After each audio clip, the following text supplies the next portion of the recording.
Hello and welcome to my honors project on the ruling strategies of ancient Rome.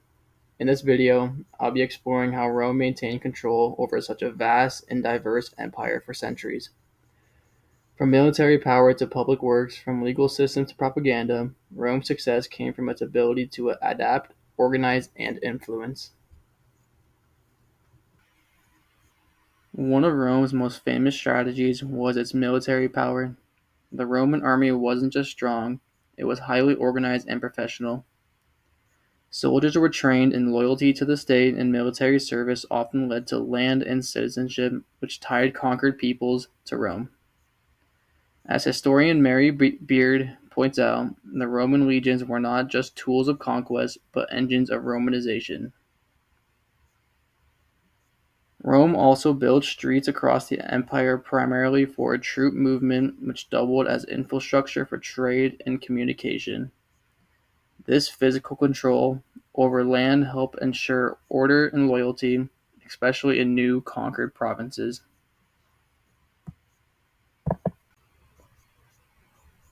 One thing I like to point out was that Rome ruled through law as much as they did through force.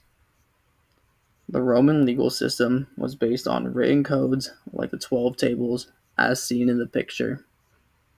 This helped create a sense of order and fairness. However, over time, Roman citizenship was extended to more people across the empire. The Edict of Caracolla in 212 CE granted citizenship to all free men in the empire. This helped unify diverse populations under one legal identity and create loyalty to the empire and Roman intuitions.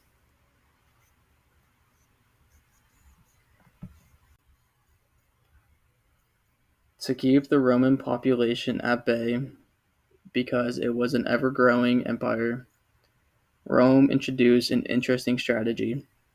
They provided free grain and entertainment. The term "bread in circuses" comes from this practice. Gladiator games, theater, and public festivals were all a part of how Rome distracted and pleased the masses. This wasn't just a distraction, it was actually a strategy. Emperors like Augustus used public events to appear generous and powerful. Augustus famously said he found Rome a city of brick and left it a city of marble.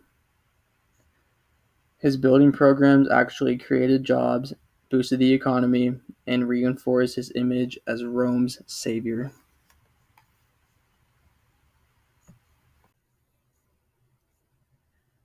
Roman rulers also used religion and imagery to legitimize their rule. Emperors were often linked to gods, or even became gods in some cases, supposedly. Augustus promoted himself as the son of the divine Julius, tying his power to his deified adopted father. Statues, coins, and temples spread this message across the empire. Public monuments like the Ara Pacis or Altar of Peace celebrated Rome's stability under Augustus's rule. These visual tools helped reinforce the emperor's divine status and Rome's dominance, especially among populations who couldn't read.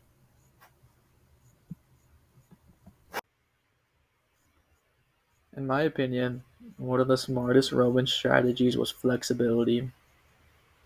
Rome didn't force everyone to become Roman right away. In many provinces, Rome allowed local elites to stay in power as long as they stayed loyal and paid taxes. This created a system where locals felt invested in Roman success. Over time, many adopted Roman customs and language voluntarily. This system of indirect rule reduced resistance and helped the empire expand its influence without spreading itself too thin.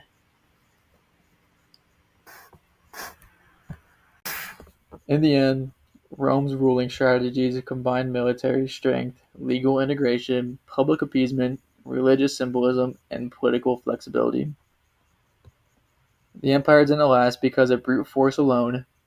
It lasted because it built a system that could adapt and absorb. These strategies left a legacy that is still studied today and admired today.